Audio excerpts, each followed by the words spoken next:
beaucoup de ministères sont Ichabod.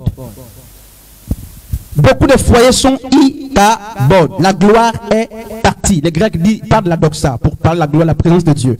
Les Hébreux parlent, n'est-ce pas, de Kabod pour parler de la gloire de Dieu, la présence de Dieu, n'est-ce pas? Et le départ de la gloire, il dit c'est Ichabod. Regardez. Pour Akab, l'élément fondamental qui explique, n'est-ce pas, le Ichabod dans la présence en Israël, dans la vie d'Akab, c'était son alliance avec une personne qui était maudite. Oh, mais tu me diras, mais pasteur, je ne suis pas marié. Tu me diras, mais je n'ai pas de femme, je n'ai pas. Mais non, l'alliance c'est quoi, mes amis? Ça, c'est l'alliance de sang. Il y a plusieurs niveaux d'alliance. Toutes les fois que tu appelles quelqu'un, vous êtes en alliance. Toutes les fois, n'est-ce pas, mais que tu es toujours collé avec le frère Christ, mais vous êtes en alliance, que tu le veuilles ou pas. Les personnes avec qui nous sommes collés, serrés, n'est-ce pas, toujours en famille, même en famille, frère, quel soit au travail, la personne avec qui tu partages assez d'intimité est en alliance avec toi. Alors, soit cette alliance engendre la vie, soit elle engendre la mort. Et Akab avait épousé quelqu'un qui était maudit. Jézabel. Et Jézabel a introduit le culte des idoles, le culte d'Astarté, le culte de Baal, n'est-ce pas, dans la vie d'Akab, un homme qui craignait Dieu. La Bible dit qu'il fit le mal plus que ceux qui l'avaient précédé. Quelles sont tes alliances aujourd'hui? Pourquoi la gloire a disparu? Pourquoi? Mais il y a pourquoi ça ne passe plus? Pourquoi, frère? Eh bien, beaucoup de projets, nous sommes devenus comme des feux de paille, n'est-ce pas? Mais beaucoup de projets, rien ne marche. Écoutez, une jeune sœur qui a moins de 30 ans, un jeune frère qui a moins de 30 ans, qui a connu 4 maris ou 5 copines. Mais il y a un problème là. Il y a un problème. Il y a un problème, frère. Et tu diras, mais je prie, je jeûne. Oui, mais quelles sont tes fréquentations? Qui sont, n'est-ce pas, tes amis? Avec qui as-tu tissé tes alliances? Regardez, les gens qui craignaient Dieu hier, les gens qui avaient du zèle pour l'évangile, sont rentrés dans des bâtiments d'église où on ne prêche jamais le péché. Et voici ces frères-là sont en train de pécher. Une soeur nous a raconté un témoignage, elle disait, il y a un pasteur qui dit, elle disait même quoi là, mais la soeur Doris, n'est-ce pas? Le pasteur disait même comment là, le pasteur, le frère là. Oui. Pécher, un pasteur d'une église qui dit, pécher librement. Voici un pasteur d'une assemblée, et c'est confirmé ça.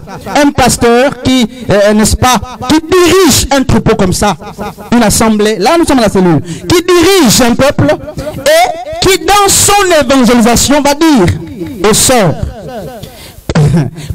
que pécher libre, c'est-à-dire pécher comme vous à satiété, comme bon vous semble. Et en fait, ils sont pas plus loin, c'est-à-dire qu'il dit ayez des copines comme vous voulez, c'est ça. Et vous allez regretter. Un pasteur qui dit couchez avec les hommes, couchez avec les femmes, parce que la mort arrive, sinon vous allez regretter. Et de tels milieux, on trouve des femmes, des hommes de Dieu, les jeunes d'autrui. Voilà, le péché n'existe pas, Dieu a ôté, n'est-ce pas? Le péché n'existe plus. Et donc on peut pécher parce que tout ce qu'on va faire là, Dieu a déjà pardonné là-bas. Donc pêche maintenant pour bénéficier du sang là, puisque c'est pour ces péchés que tu commets là qu'il est mort. Et ça c'est un pasteur qui parle comme ça, qui est en train, n'est-ce pas, de tuer un peuple. Et le peuple acclame, beaucoup par ignorance on comprend, mais d'autres sont là, mais ils aiment ça. Le pasteur n'est plus capable de dire à la brebis, attention, le copain n'est pas bon. Attention, la copine n'est pas bonne. Attention. Mais si on ne te le dit plus, c'est que, mes amis, on est en train de t'introduire petit à petit dans la doctrine de Ichabod. On veut t'initier, n'est-ce pas, au départ de la gloire de Dieu. Beaucoup de projets n'ont plus la gloire de Dieu. Pour Akab, c'était l'amitié, c'était l'alliance qu'il avait tissé avec une prostituée. Écoutez, frère, mais c'est Dieu qui nous préserve jusqu'à l'heure actuelle. On a fait la vie là, on a fait tourner. On s'est rendu qu'on ne connaît pas malade. Maintenant que Dieu nous ouvre les yeux, on veut encore s'amuser. Frère, beaucoup m'ont dit, mais pourquoi je suis toujours en vie? Mais non, c'est pas que tu as des anticorps développés, ça n'a rien à voir. Tu vis longtemps là pour que tu te convertisses. Tu vis, Dieu te laisse longtemps en vie là, malgré tes péchés, malgré le mal. Ce n'est pas que tu es parfait. Non. Parfois tu passes une étape pas. Pourquoi? C'est qu'il veut que tu arrives à la repentance. Dieu veut que tu arrives à la repentance.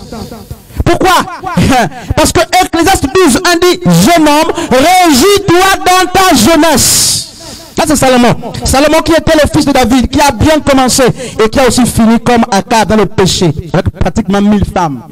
700 femmes, 300 concubines. Il a fini par adorer les idoles. Un homme de Dieu. Et lorsqu'on nous parle de Salomon, on nous montre seulement le bon côté. Non, mais c'était un pervers, un idolâtre. Et après avoir tout goûté, Salomon va dire, jeune homme, régis-toi dans ta jeunesse.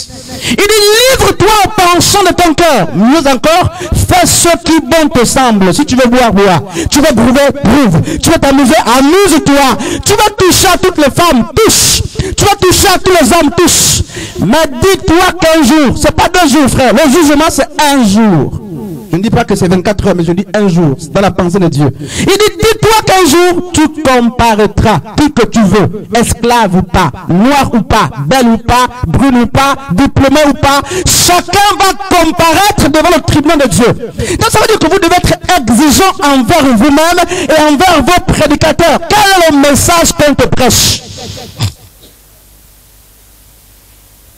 Tu seras jugé. Et tu t'imagines, la Bible dit que toutes les pensées seront remontées. En fait, vont être remontées. Tout ce qui était secret là, dans le cœur, Dieu les remonte comme ça. Je ne dis pas que l'écran là-bas, hein, comme certains disent, mais je sais que tout va être nu, n'est-ce pas? Et Dieu te dira, je t'avais donné assez de temps pour te convertir. Je peux donner assez de temps, n'est-ce pas, pour que tu arrives à la repentance. Qu'est-ce qui s'est passé? Mais tu diras simplement, non, mais la sœur m'énervait. Mais tu oublies, n'est-ce pas, que toi, tu avais l'esprit de Dieu. Non, le frère m'énervait. La sœur m'énervait. Voilà pourquoi j'étais en colère, Dieu. Non, il n'y a pas de justificatif à donner ce jour-là. C'est l'enfer, frère. L'homme ne vit qu'une seule fois. Après quoi vient le jugement. Répentons-nous, frère.